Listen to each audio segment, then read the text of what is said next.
Check out the latest quick hitter from the Pure Hoops podcast as BJ Armstrong and Eric Newman take a look at Joel Embiid, the MVP candidate. Joel Embiid, again, made his case last night.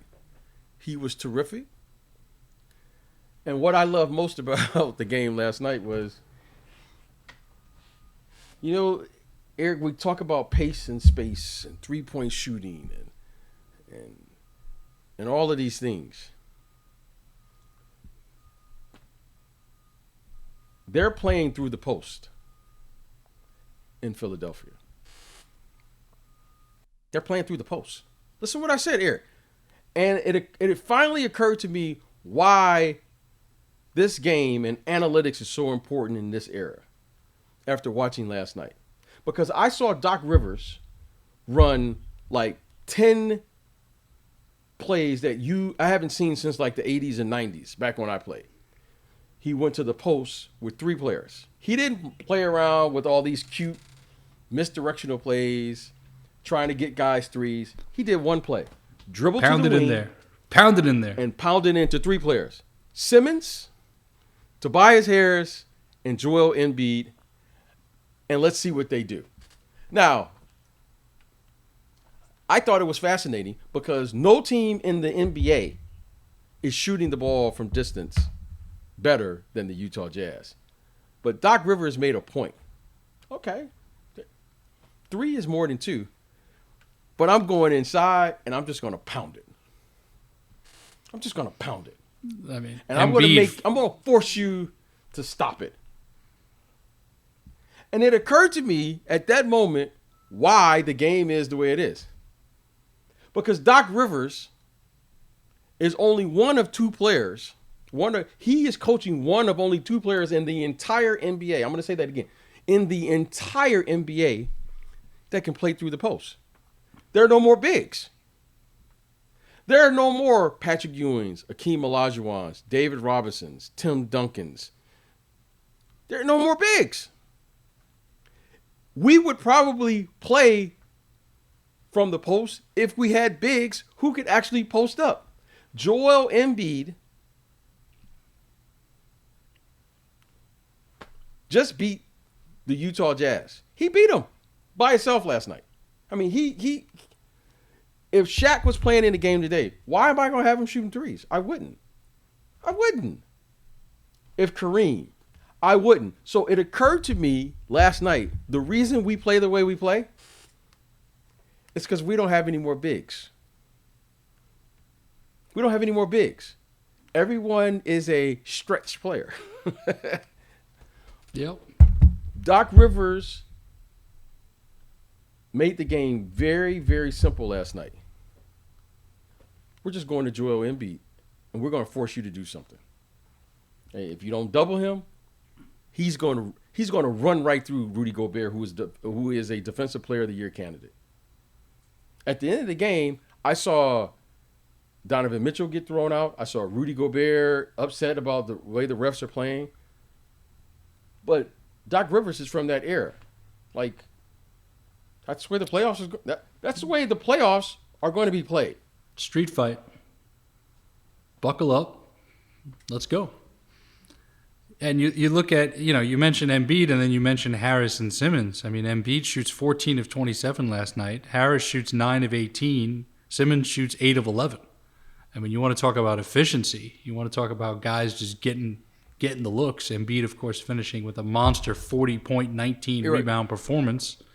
And, also goes to the line 13 times. So, yeah, you hit it on the head. When it's all said and done, that game is going to slow down. That game is going to get organized. And you have to have players who can play from that spot. The problem with the game today is not it's a different game. We don't have any players who can actually do that. Yeah, well, how's this for you, BJ? Thanks to Johnny L for this one. Joel Embiid has 297 points in the post this season. The only other guy in the league within 100 points of that in the post is Jokic with 212. Exactly. Listen, we're just amplifying your very insightful messaging, BJ. This is complimentary analytics. The analytics. I mean, as you watch the game, it was so obvious to me watching last night that I was like, oh, that's the problem now. That's the problem. That is the Brooklyn. As I was watching the game last night, I was saying, who could stop this guy right now, Joel Embiid? Because you got to stop him. Like, I mean, when I say stop him, who can guard him, right? And if you do guard him, you're gonna have to choose your poison here. Do you have a big enough body that can defend him and contain him somewhat? Right, he's going to get 25 plus. Yeah, just push him off that. Push him off that block. Push him off that block. Do you have so it's enough difficult. Big bodies to do it, or are you going to do what the analytics say? Well, if I shoot 3 and you make 2, I should win the game, right? Okay. Right. So, as I was watching the game, I was like, okay, Brooklyn is going to have to figure this out. Brooklyn is going to have to figure this out. Like, they have 3 guys who can post up. They have 3 guys who can post up. Now, that's going to be a problem for Brooklyn. That's going to be a problem for them. So I put in my notes, call Brooklyn because they need another big. They need a minimum of 6 fouls against Joel Embiid. Because 6 fouls playing with just DeAndre Jordan is not enough. You need 12 fouls to play against him. Oh, and I was going to say I think they need 18.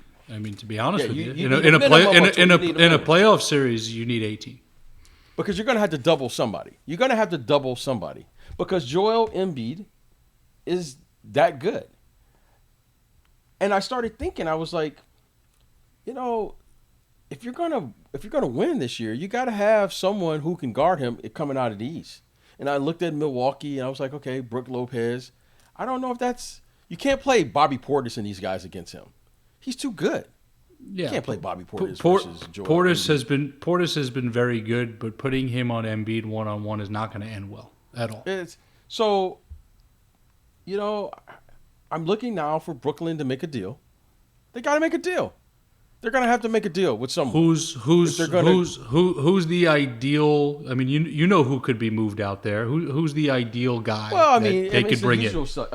It's the usual, usual names that are out there. I mean, you keep hearing Drummond's name. They're out there. Look, I have no idea. If I were Brooklyn, let's say, if you're asking me, you want a big who can play at the speed of the game, first of all, because those 3 players need to play the game and utilize what they do best, right? Those 3 players are phenomenal.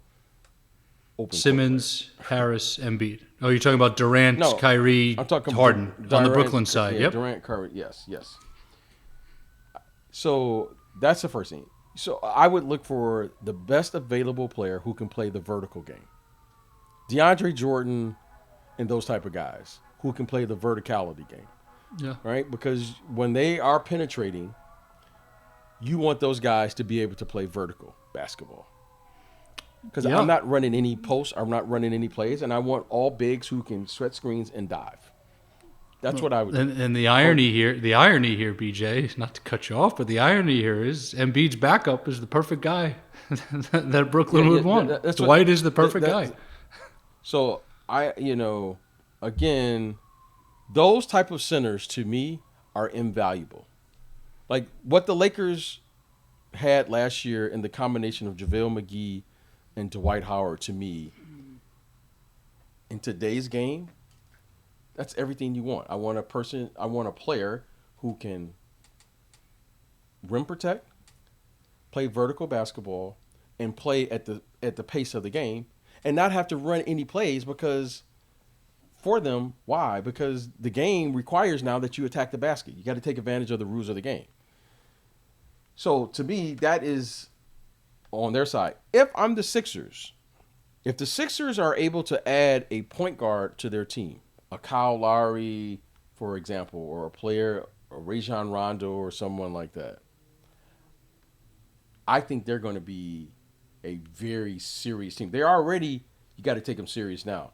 But if they add a player who can manage the time and score, like a Rondo, like a Kyle Lowry, I think it gives them an incredible opportunity to win the whole thing this year.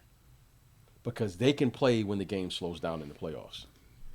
And if they have that other player who can manage the game, like what Rondo did for the Lakers last year in the playoffs. Rondo can manage.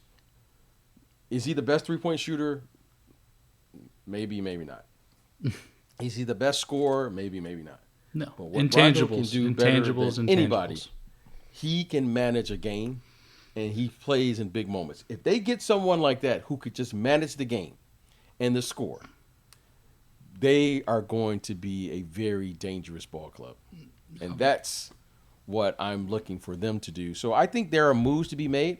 I expect both of those teams to be in the mix. You know, Daryl Morey and Sean Marks and those guys. I expect the Lakers. You know, I think there's some moves to be made here.